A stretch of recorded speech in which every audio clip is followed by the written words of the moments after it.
Welcome to AP Psychology. Congratulations for you for finding our online lectures. Every single week we will be posting a PowerPoint online that'll have a visual as well as a narration.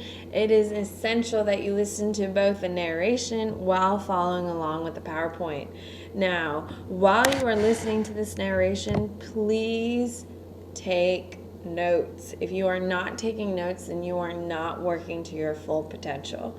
Taking notes, watching the PowerPoint, listening to the PowerPoint will allow you to process the information more efficiently, more effectively. Okay, you'll be maintenance rehearsing that information. You'll figure out what that is in just a couple minutes, and you'll be able to retain that information. So on the test, you'll be able to answer the questions more quickly, clearly, and most importantly, correctly. So while you are listening and viewing the PowerPoint, you need to be taking notes. Only after you have listened, viewed, taken notes on the PowerPoint, then in fact begin working on your focus questions. That is to be done not in front of the PowerPoint, but going through your notes using that information. That is how these PowerPoints should work. That is the most effective way to study for this class. All right, so first and foremost, our first theme of this year is memory. We're going to learn how to improve our memory in order to become better students, as well as to do well on that AP exam. So let's begin. So what is memory? Human memory is an information processing system that works constructively to encode, store, and retrieve information. We use our memory every single day without even thinking about it. We use it to recall facts, information, names, all that. We're going to learn this week how it actually works, how to improve it, and how important it is that we do certain things to maintain to improve the longevity of our memory. So what is memory? Memory in any system, whether human, animal, or machine, it encodes, stores, and retrieves information. Now, it's a whole wide spectrum when we think animal, human, or machine. If you look at our memories, we encode information, store, and retrieve. So does a computer. Our intelligence, our memory is very similar to a computer's. And we'll continue with that illusion as we go through. So metaphors for memory. Now keep in mind, all humans are different, and as well as our memories. Think of our memory as an interpretive system. We can all watch the same video, and it'll be the exact same video for everyone. Some people remember some things, some people remember other things, some people have no recollection of one thing, some people will remember it all. Memory is an interpretive system, okay? It is not always an accurate recording, such as a video recorder. We don't remember everything, we remember specific details. And since we can't remember everything, those specific details tell a lot about how we process memories, okay? So if we are all going through watching a video, some people are going to remember the clothes, some people are going to remember what's said, some people are going to remember what's in the background. Memory is interpretive. There is no formula for what people will remember, but we do understand how memory works. It's just a different way people use that system. So if memories aren't good for accurate recordings like a video camera or a voice recorder, then what is it good at? Well, first and foremost, our memory is fantastic when we put attention on specific details. Now, attention is looking at something, thinking about something, consciously working on something. That is attention. So if you are currently sitting at your desk and you are banging your pencil against your desk, you're listening to music with one earbud and listening to me and staring at the TV, do you have attention on anything? No, you're not going to remember anything of what you're listening to, seeing, hearing, okay? When we focus in on one thing, we can do it well.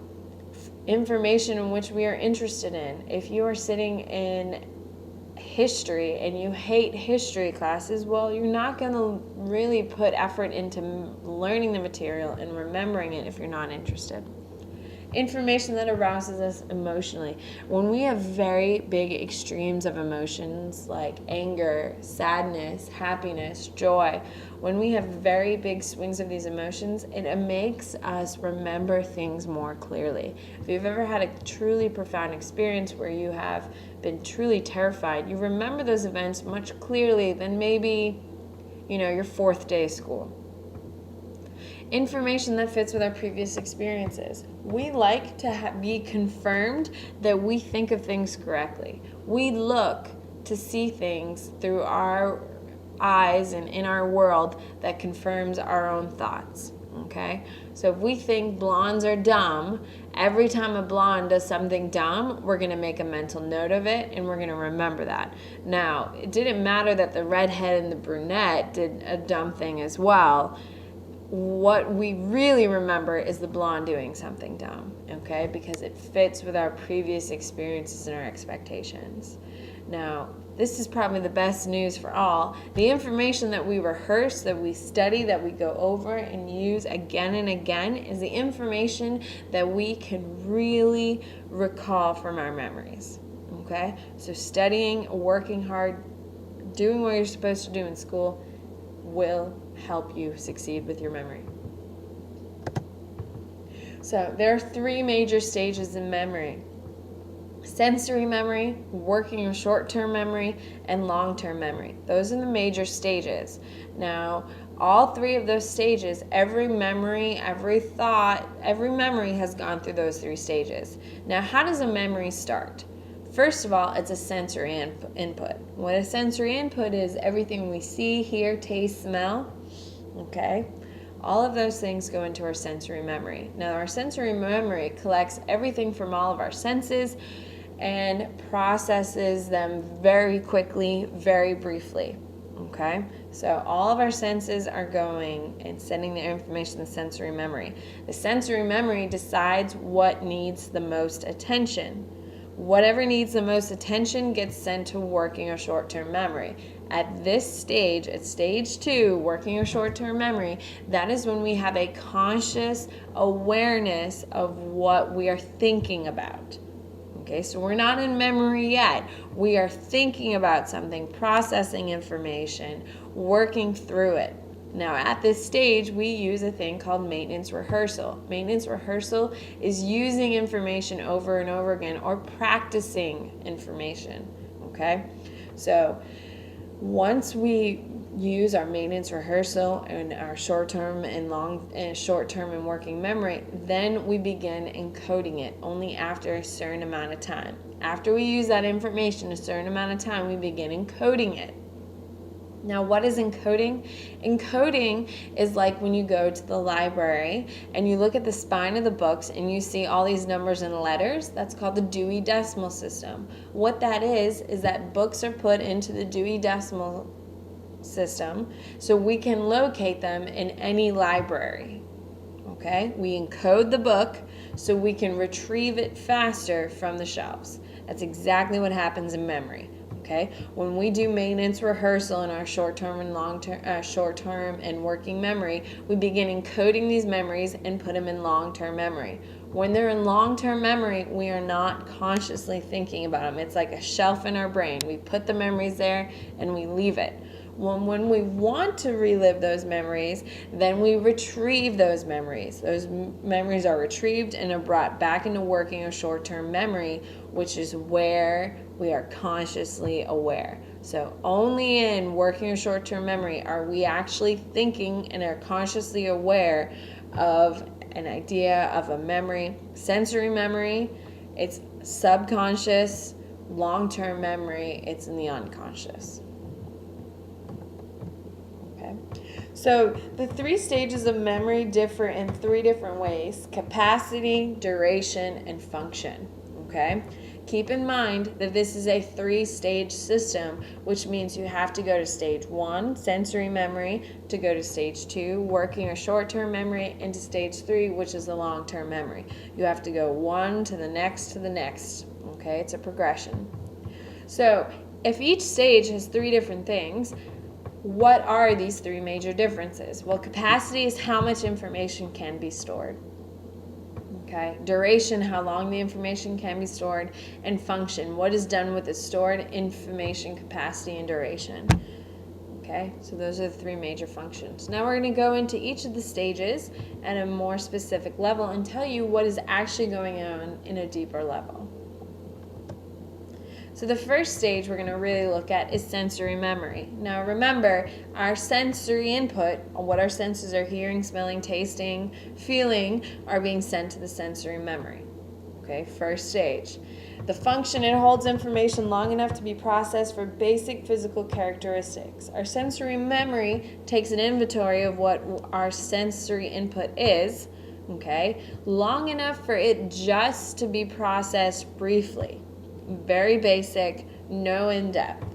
The capacity is very large. If you think about it, we smell, touch, hear, see things, so much information that our mind processes, but our conscious does not. So it has a huge capacity.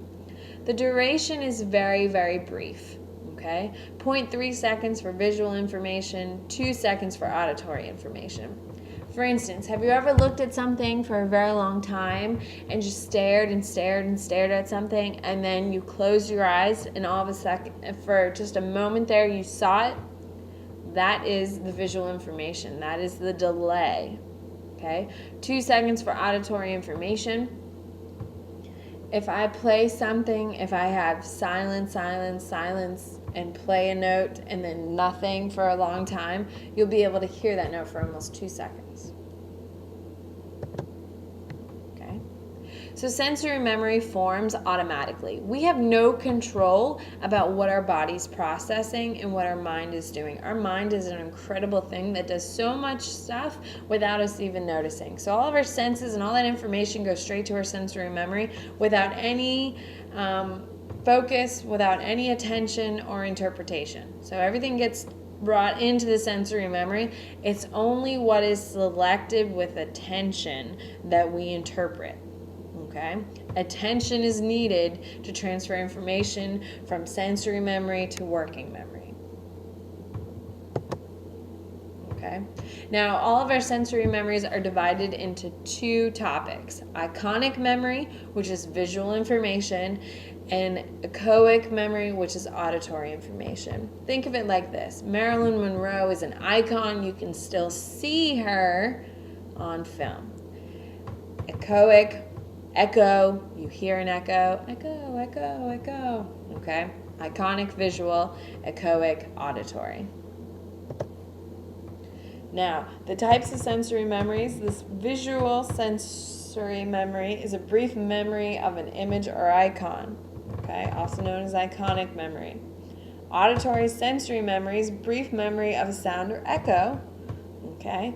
Auditory sensory memories may last a bit longer than visual sensory memories, okay. This is just a nice summary of what we've just talked about.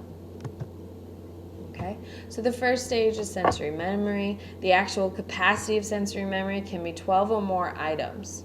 Okay, all but 3 or 4 items disappear before they enter the unconscious. Okay, so automatically we can process about 12 or more items. However, 3 or 4 items disappear before they can even enter the consciousness. Okay, so immediately information and sensory inputs automatically fall off. There is a separate registry for each sense.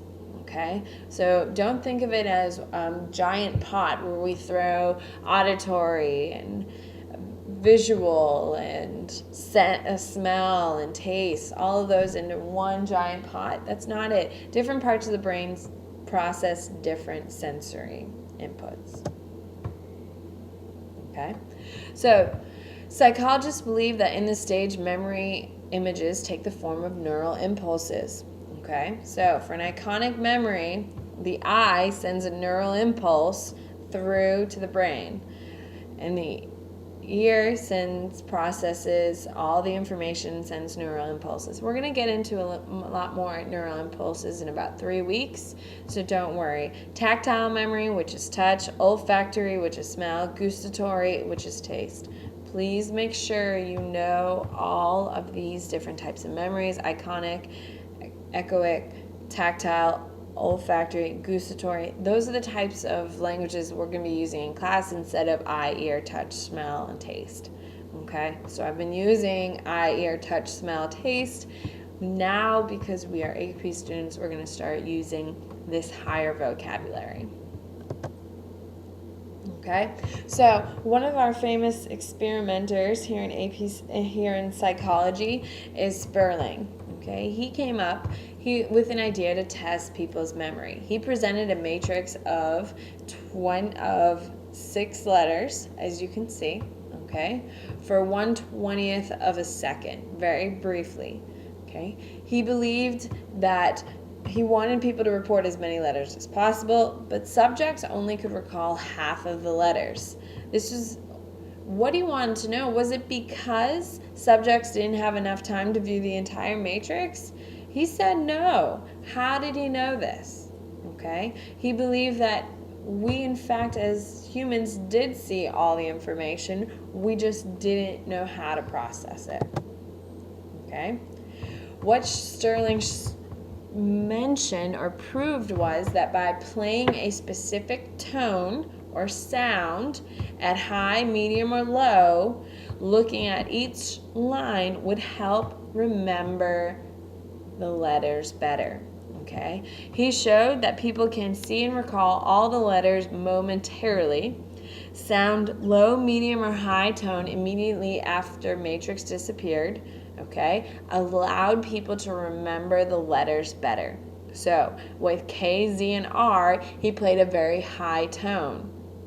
At reading QBT, he read a medium tone and a low tone for S, G, and N. Hearing the tone and seeing the information allowed people to remember the information better. Memory for image fades after 1.3 seconds or so, making the report to display the entire display hard to do. It's when he tied the tone and asked for specific rows were people allowed to and capable of able to reporting.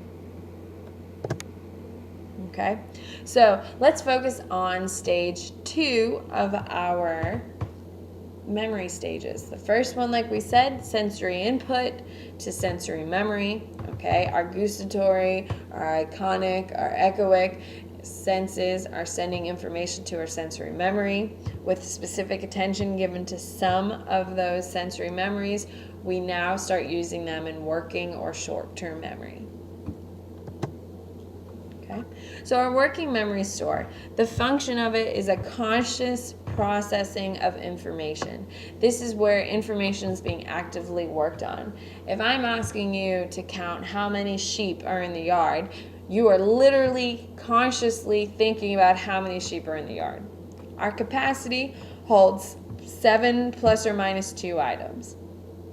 We can't hold more than 9 items. 9 items is pushing our ability of our working memory. Okay, we can typically usually remember at least about 3.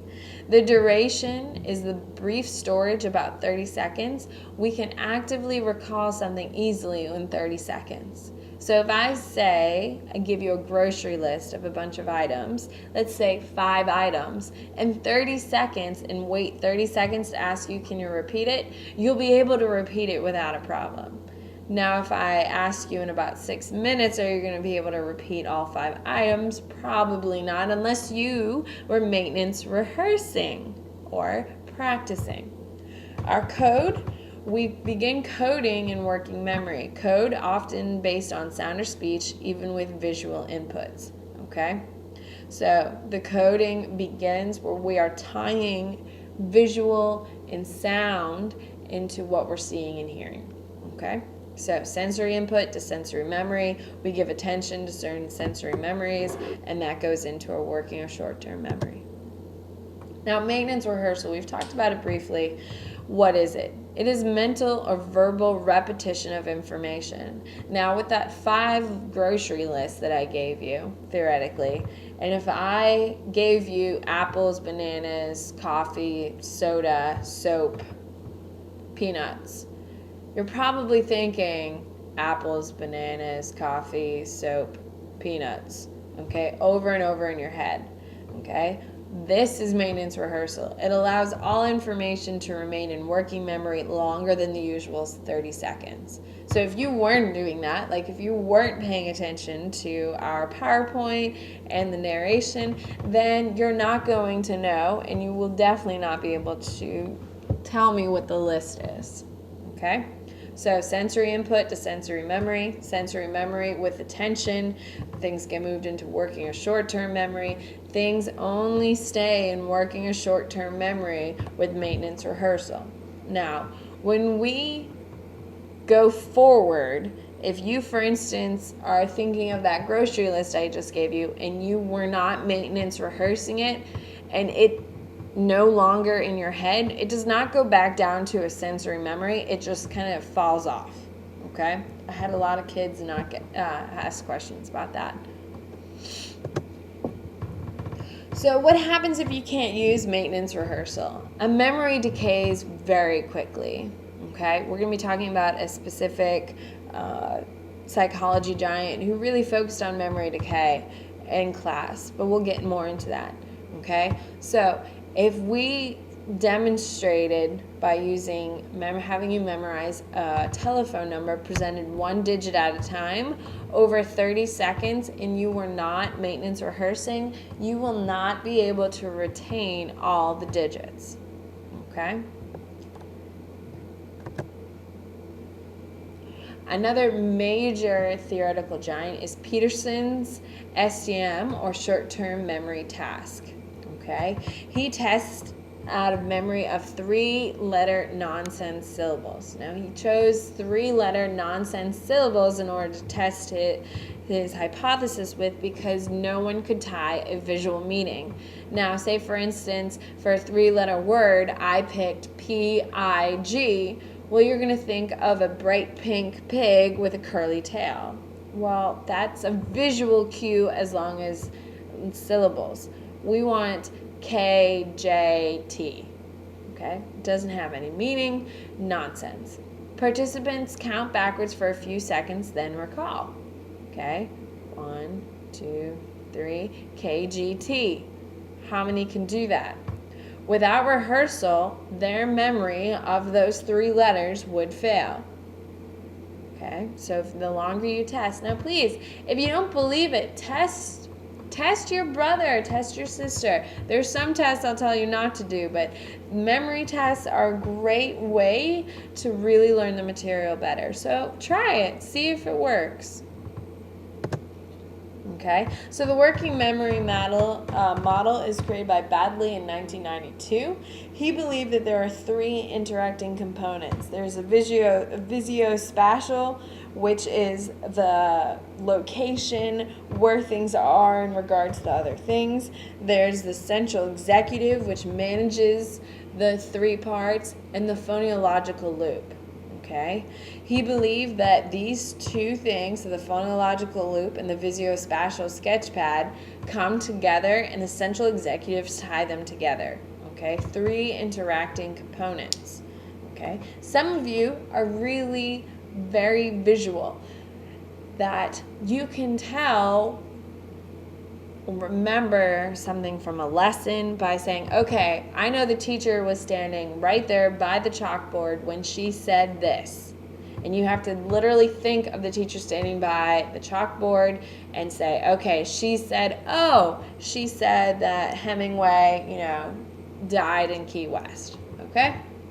That is what Baddeley is trying to address, that our visuospatial and our phonological loop are very closely tied.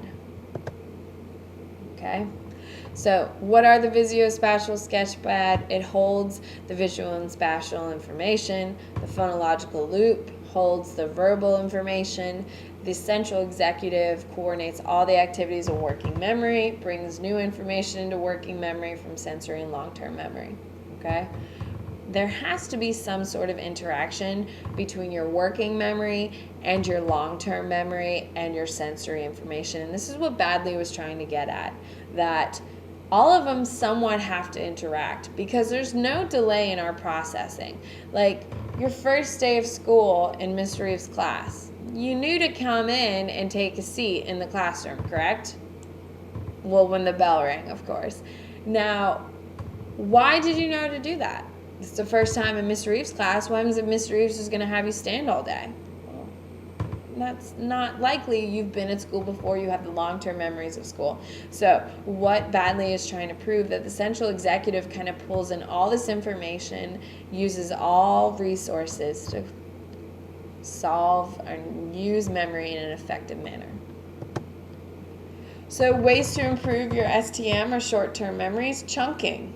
Okay, a lot of teachers, whether you know it or not, try to help you do it. You'll see throughout the year. I'm going to be demonstrating how to do it and trying to give you some little tidbits, and you'll see that already around you things are chunked because we know it's easier for you to process information. So what is chunking?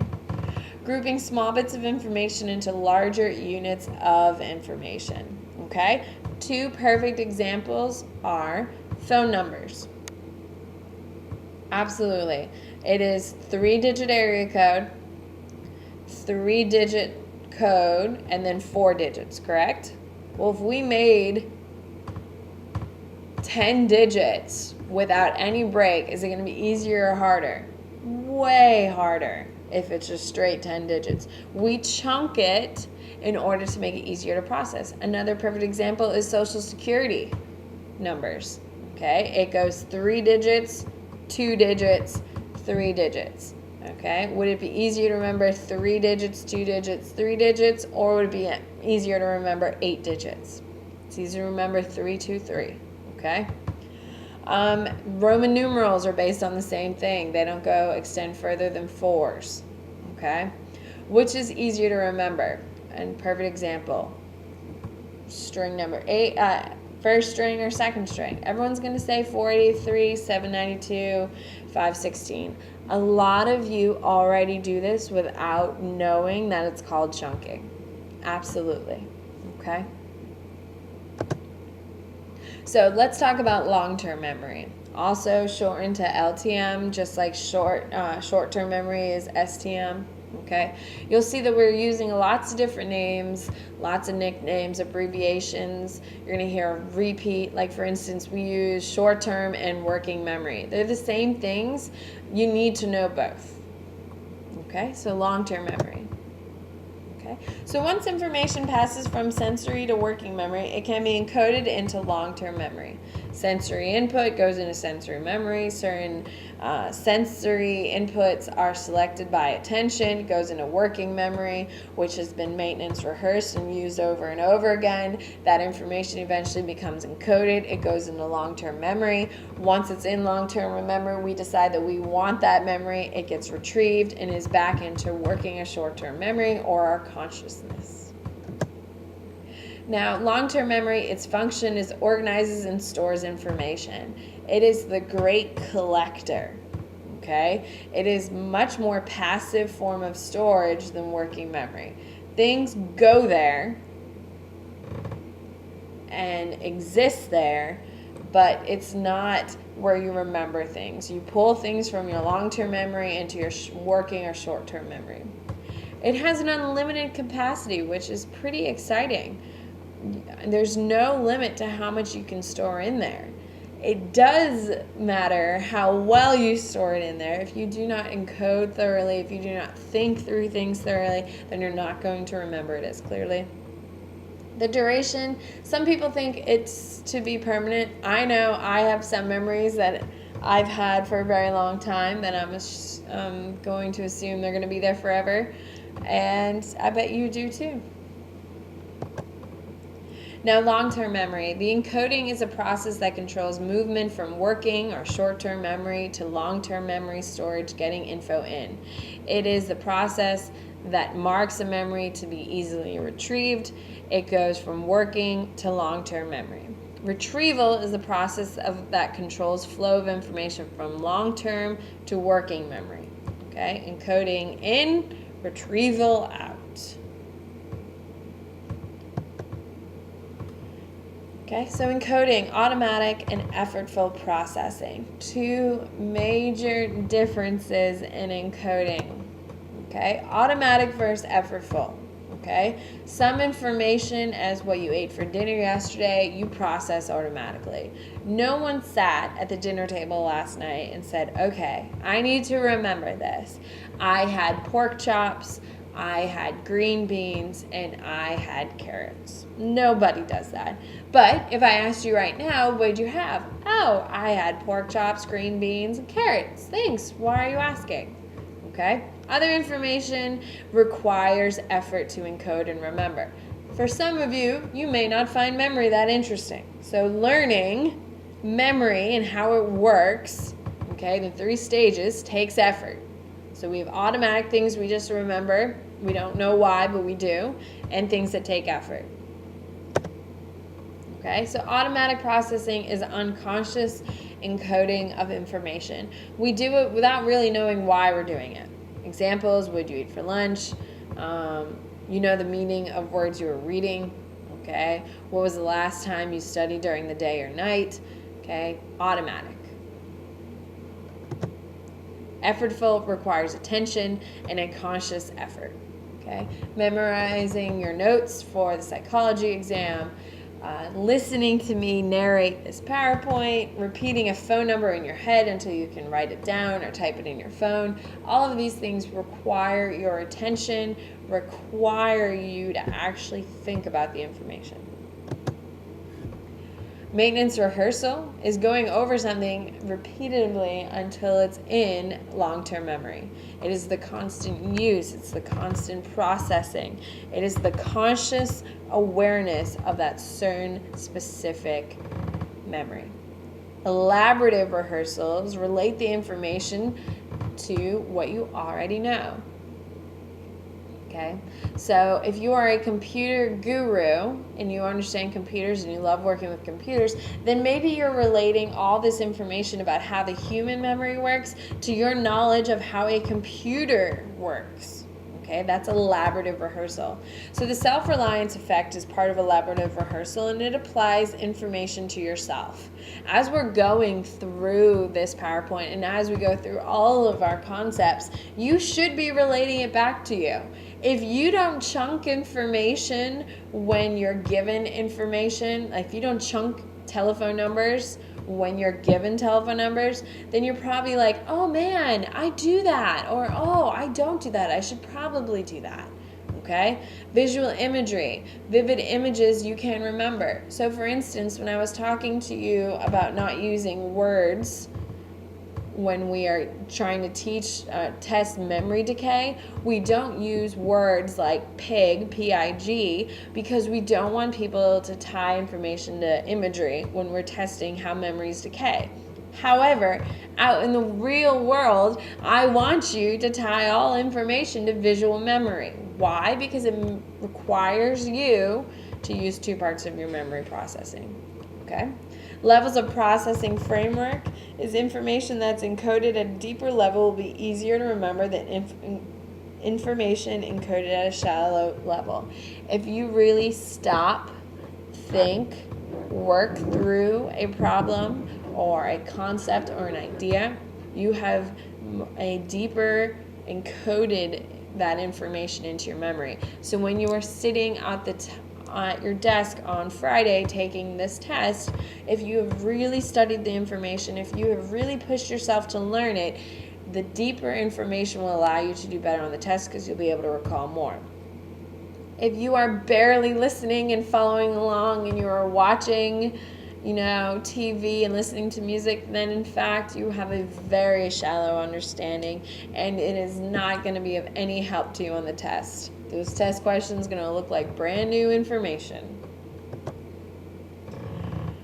All right, so let's talk about the Lockhart's level of processing framework. Okay, this is where we use the words deeper and shallow. Information that is processed at a deep level is more likely to be encoded in long-term memory than information processed at a shallow level. A perfect example is your vocabulary terms that I have given you. If you have spent 5 minutes before you walked in my class studying for your vocabulary test, your vocabulary quiz, you are going to have a very shallow level of understanding. That means that you may pass that test with a 7 or 8 or maybe even a 10 if you're good at it. But that means, in 4 days, you're going to have absolutely no idea what those words mean. And absolutely by the AP exam in May, you are going to have no understanding. If you actually do what you're supposed to do and study the words, think about the words, process the words, and rehearse them, maintenance rehearse them on your own time, you are going to have a deeper level of understanding, which is going to give you that knowledge for the rest of the year as well as on your AP exam. Okay? So when studying for classes, actively question new information. When we're sitting in AP Psych this year, and actually I suggest you do it in all your classes, when you're learning a new concept, ask questions. Think about it. Ask your teacher. That's why they're there. Okay? Ask questions. Think about it. How does this relate to other things? How does this compare to other things? What's it similar to? How's it different? Generate your own examples based on your experiences. If you are just sitting there and just absorbing information, I know we use this in school, like, oh, I'll be like a sponge and absorb. That's not gonna help you. If you are thinking and challenging your own thinking process and trying to figure out how it works, that's going to give you a better understanding and allow that information to go deeper into long-term memory. Okay, so there's different types of long-term memory. We have explicit and we have implicit. Now, the explicit deals with the conscious recall. Explicit means that if Johnny kicked me in the shins, I have a very clear memory of being kicked in the shins. Okay? We have a very conscious recall. Other information that's there is general knowledge, semantic memory. Okay? We all know that, Christmas is in December. Okay? Personal events, episodic memory, which is the event I just described of Johnny kicking me in the shins, are there. Explicit memories are semantic and episodic memories. Okay. All of the explicit long-term memories are homed in the hippocampus. Now, the hippocampus is a part of the brain that we're going to be studying in about 2 weeks. So you'll find that general location, but please know that the hippocampus is located. The hippocampus homes the explicit or conscious recall. Now, implicit memories have no conscious recall. Okay, skills and procedures. Have you ever heard it's just like riding a bike? Okay, it's just easy. You don't have to think about it. Once you learn how to do it, it's easy. It's a perfect example. Conditioning, classical conditioning and operant conditioning. We're going to get more information into this, but we have been trained to do certain things without even thinking about it. Like, for instance, when the bell rings at school, you automatically know it's time to go. Okay, you've been classically conditioned to believe that. Okay, so implicit is no conscious recall. Okay, skills and procedures, riding a bike, conditioning. Okay, all of these things are held in the cerebellum, which is another part of your brain. Okay, no conscious recall, explicit and implicit. Now, to the dimensions of long-term memory. Explicit memory is memory with awareness. We were consciously paying attention. We were aware of what's going on. Okay, it can be recollected, and it's also known as a declarative memory. As you can tell, we have just thrown a ton of vocabs with you. Explicit, implicit. Also, explicit memories are also known as declarative memories, but they're all memories made with a conscious experience. You need to be familiar with all the language. So explicit memory is equal to declarative memory. Okay, they are the same thing. Yes, you need to know both. Implicit memory is memory without awareness. Okay, memory that affects behavior but cannot be consciously recalled, also known as non-declarative memory. So non-declarative memory is implicit. Okay, I'm not involved. Explicit is now also known as declarative. Okay, make sure you have that understanding. Now, there's two types of explicit memory: episodic information and semantic information. Episodic is information about events or episodes. Like, for instance, most of you remember your first kiss or your first crush or all of that. You remember certain days. Now, you remember the first day, first time you were kissed, but do you remember 2 days after that? No, absolutely not. Episodic. Semantic information is information about facts, general knowledge, or schoolwork. If I ask you what 2 plus 2 is, it's 4. Okay, some great teacher has taught you that fact, and you have continued to learn it and know it. Episodic memory is memory tied to your own personal experiences. Nobody except yourself can create your episodic memory. Like, for instance, when your teacher taught you 2 plus 2 is 4, did you really have to have the experience of counting 2 things plus 2 things equals 4? No. But can someone teach you or tell you about your first kiss? No, they can't. You have to be present. Examples: what month is your birthday? Do you like to eat caramel apples? These are things that are based on your preference in your life. Episodic. Okay, why are they explicit? Because you can actively declare your answers to these questions. They pertain to nothing except yourself. Okay, if you've ever talked to a toddler, kids love to use declarative memories, okay, or episodic memory in order to talk about themselves. Now, semantic memory is memory not tied to personal events. Someone told you need to know it. You've had to use it before. That's why you know it. Okay, general facts and definitions about the world. Okay, we all know how many tires are on a car. What is a cloud? What is the color of bananas? Okay, you can all tell me about what color an elephant is. Well, you can either say gray or brown, and I'll accept both. Have you all seen an elephant in person? Have you actually touched an elephant?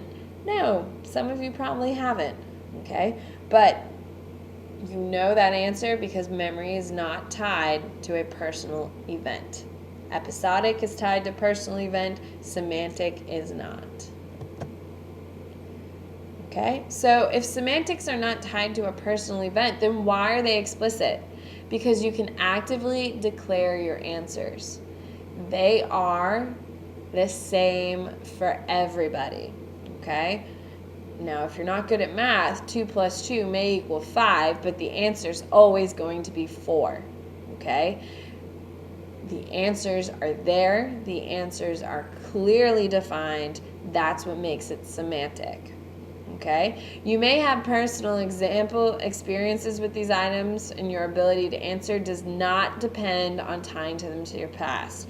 Now, some of you may say, when I asked what color an elephant is and I relayed the information, oh, well, some of you probably haven't seen one, but you know the answer anyway. Well, if you have seen an elephant before at Busch Gardens maybe, did your answer really depend on that experience? No, it probably didn't.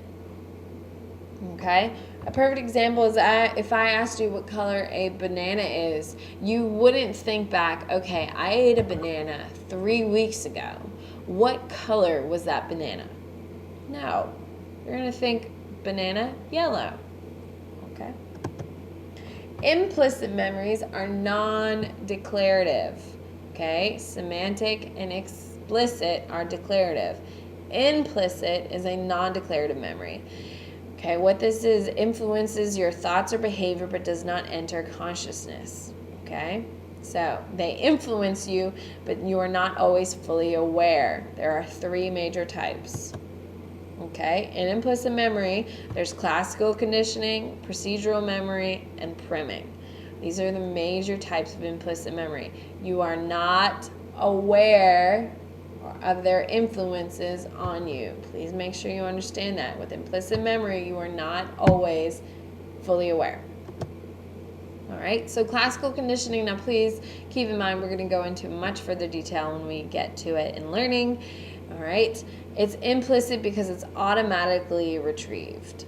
Okay, now with classical conditioning, we're going to refer to the great psychologist Ivan Pavlov. He trained dogs who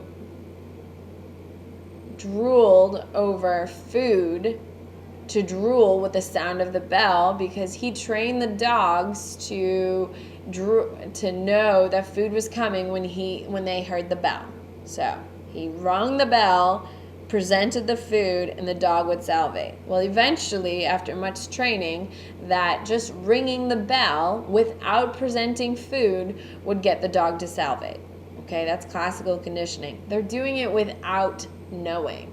Okay, when we get to this, we'll talk about way more details. So you have already been classically conditioned. Now, procedural memory is memory that enables you to perform a specific learned skill or habitual response. For instance, riding a bike, how to speak grammatically correct, how to tie your shoelaces. Somebody needed to teach you, and now that you know how to do it, you don't think about it. For instance, have you ever seen or watched a child trying to tie their shoes? It's incredibly painful. Every parent has a different method of tying shoes, okay?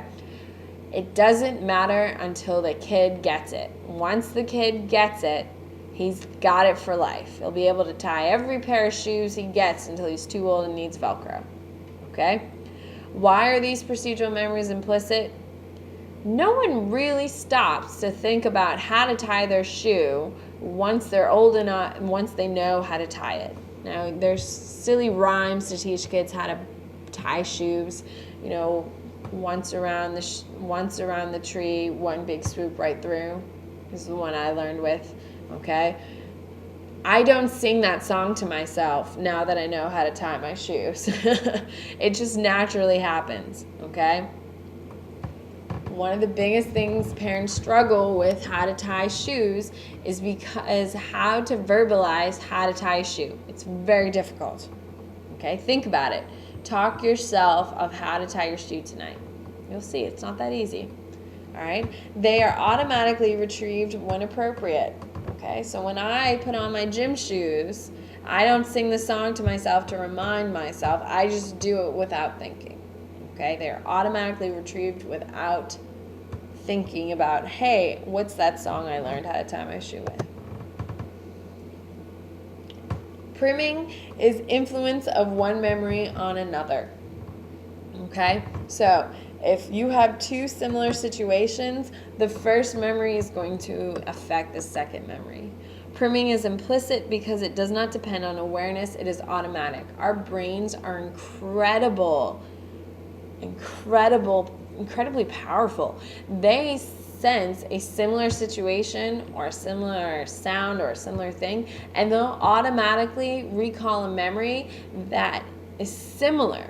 Okay, so one memory can influence another. Okay, we're going to go through a class demonstration for this to help hit this point home. Okay, there are two types of priming: conceptual and perceptual.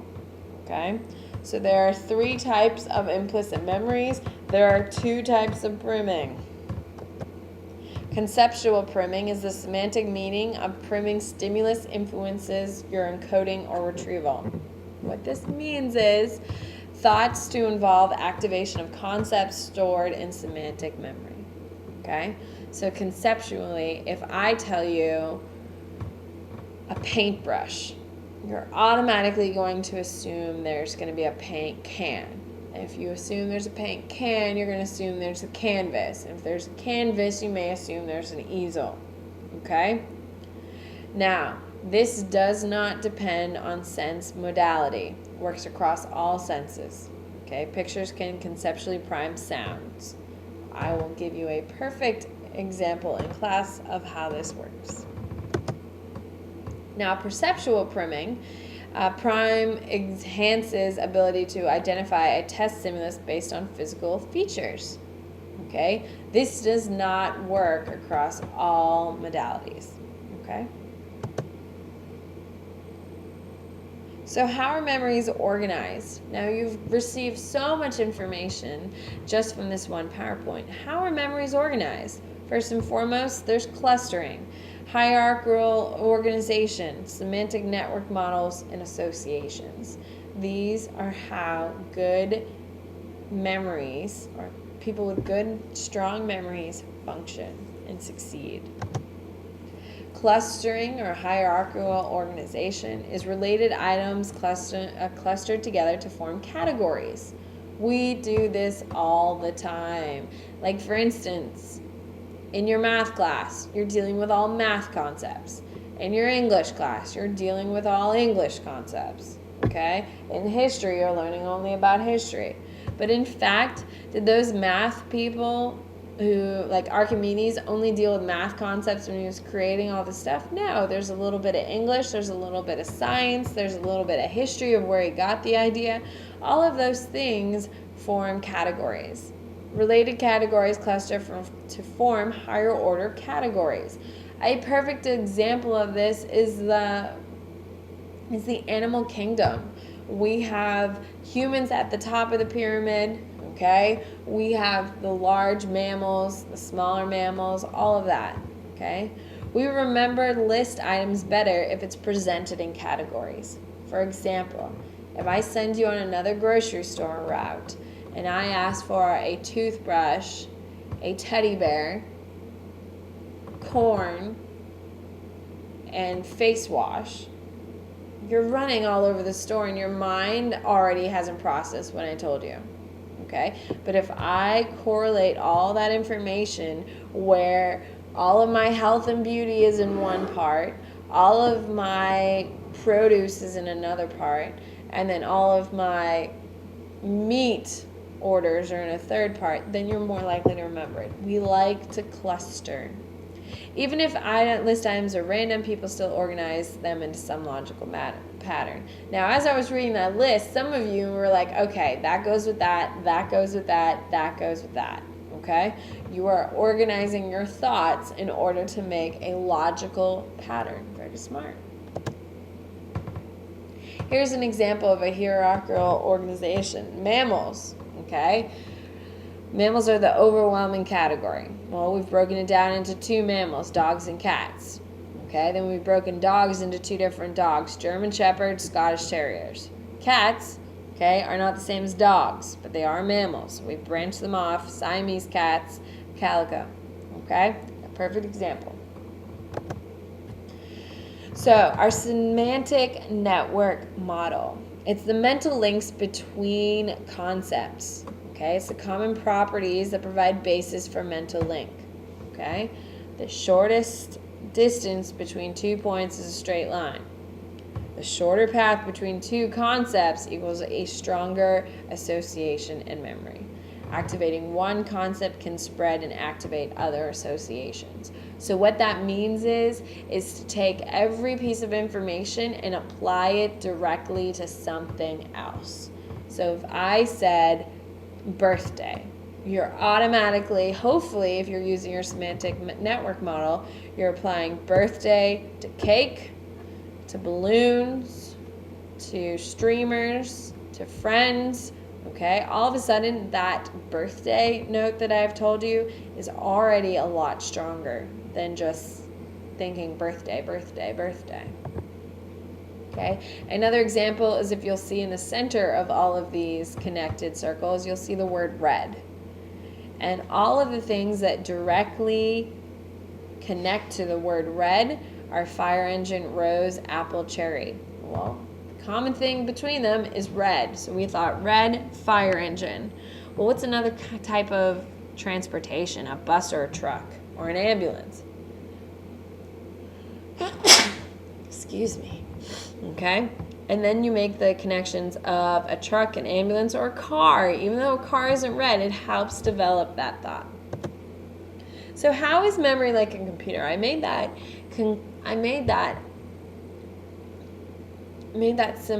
comparison earlier on. So let's look at how people process. People experience external events.